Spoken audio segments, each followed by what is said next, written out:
Ukraine and Europe face danger if Chernobyl shelter attacked by Russia.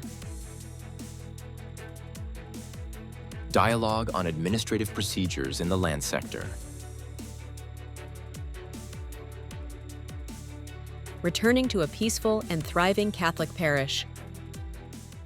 Hello, welcome to today's news by Nghệ An Press and Broadcasting Agency. I'm Hoàng Yên, and here we go, the first up of the show.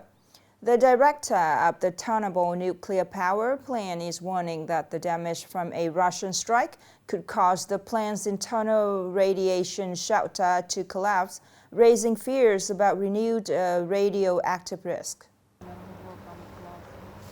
Kyiv has accused Russia of repeatedly targeting the facility, the site of a 1986 meltdown that is still the world's worst ever nuclear disaster, since Moscow invaded in February 2022.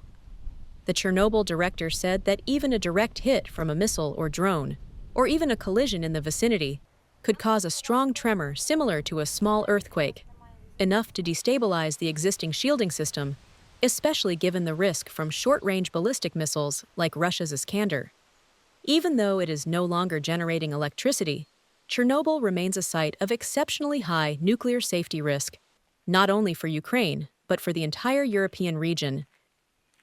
The French Parliament began debating an emergency bill aimed at preventing a government shutdown next week after negotiations failed to reach an agreement on the 2026 budget. The special law allows Prime Minister Sébastien Lecornu's government to continue collecting taxes, paying civil servants' salaries, and maintaining essential public services based on the 2025 budget allocation. However, the document prohibits the implementation of new expenditures or major investment projects, especially in defense and infrastructure reform, until the official budget is approved. This is the second consecutive year that France has had to use a special mechanism to avoid disruption to state operations due to deep divisions in Parliament preventing the budget from being approved. On December 24th, Nghệ An Provincial People's Committee just organized a dialogue conference with local organizations, businesses, and individuals regarding administrative procedure in the field of land. The Land Law 2024 has been in effect for over a year. To date, the Provincial People's Committee has fully issued all administrative procedures related to land. However, during practical implementation, communal-level people's committees and the business community have encountered several obstacles.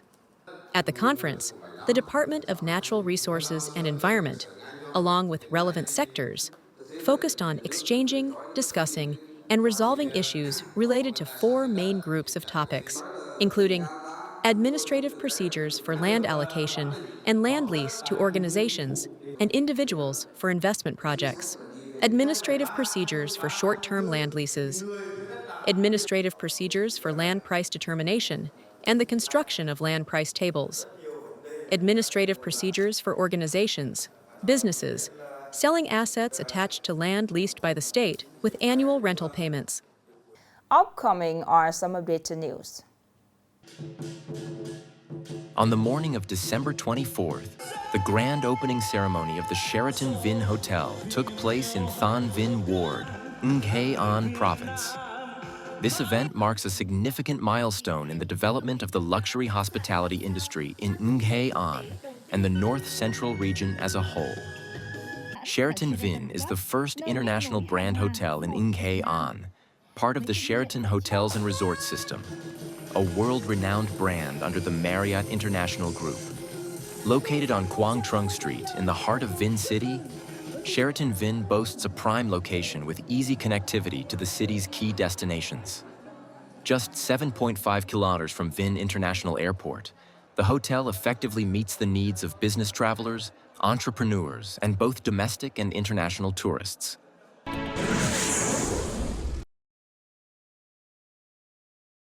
Starting from December 23rd, the product traceability system of the Ministry of Industry and Trade, MOIT, accessible at verygoods.vn, officially commenced operations. The MOIT encourages businesses to proactively register, declare product information, and issue authentication codes starting from the initial stages. According to the ministry, starting January 1st, 2026, when the circular on traceability takes effect, implementation will become mandatory for high-risk commodity groups, such as chemicals, industrial precursors, explosive materials, and tobacco. Currently, the system has recorded participation from numerous product categories, contributing to increased transparency and the prevention of counterfeit goods, particularly within the e-commerce environment.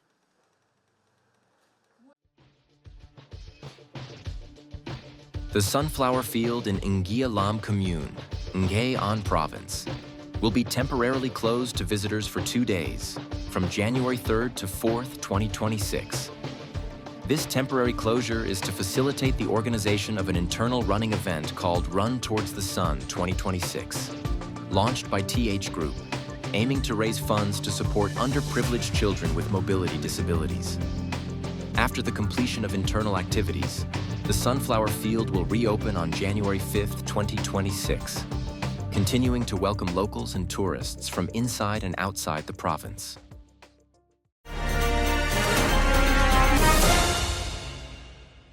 In Trung Camille, where the Catholic community makes up more than 73% of the population, previously Yên Trung faced many difficulties like unstable livelihoods and inconsistent infrastructure.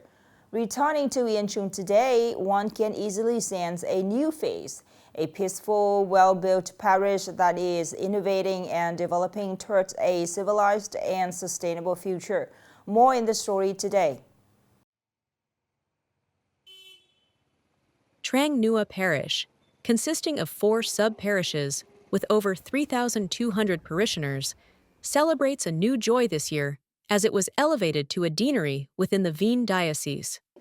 Despite the policy of scaling down Christmas festivities and decorations to allocate resources for flood victims, the atmosphere of solidarity between religious and secular life remains palpable. Residents' lives are flourishing, houses are spacious, and the average per capita income has reached over 60 million VND per year. Many young people have secured stable jobs in industrial zones, both within and outside the province. Currently, the lives of the people here are developing rapidly, with many changes compared to previous years, and their houses are more spacious and well-built. In Hung Trung, 3 Tars 4 Hamlet, a sub-parish entirely comprised of the Buai Chu congregation, life was once extremely difficult due to low-lying terrain and frequent flooding. However, over the past decade, transportation infrastructure has been invested in, village roads have been widened, and houses have become more permanent and sturdy. Currently, the hamlet has nearly 500 laborers working in European countries, providing a stable source of income for their families. Each year, local workers employed abroad contribute a stable income to the parish and their families. Thanks to this, the Catholic community is more united and close-knit. In recent years, thanks to the attention of the party, the state, and the local government, the people have made great efforts in their businesses, and their economic lives have improved significantly. The highlight of Yen Trung is the close and regular coordination between the local party committees, authorities, priests, pastoral councils, and religious dignitaries. In a spirit of openness, respect, and attachment, all parties work together to encourage the people to follow the guidelines of the party and the laws of the state, building a cultural lifestyle within the residential community. Over the past time, all parishes, religious councils, and parishioners have consistently trusted in the policies and guidelines of the party and the state, working together with party committees and authorities to build and develop the economy. Another Christmas season has returned to the mountainous parish of Yen Trung. Today's achievements provide further motivation for the Catholic community here to continue their patriotic emulation, living by the mottos, respecting God, loving the country, good life, beautiful faith. Maintaining peace, promoting strength of great unity, and persevering in every specific action. This is how Yen Trung continues its journey of innovation and sustainable development. The last story just ended our news today. Thank you so much for your attention. Merry Christmas.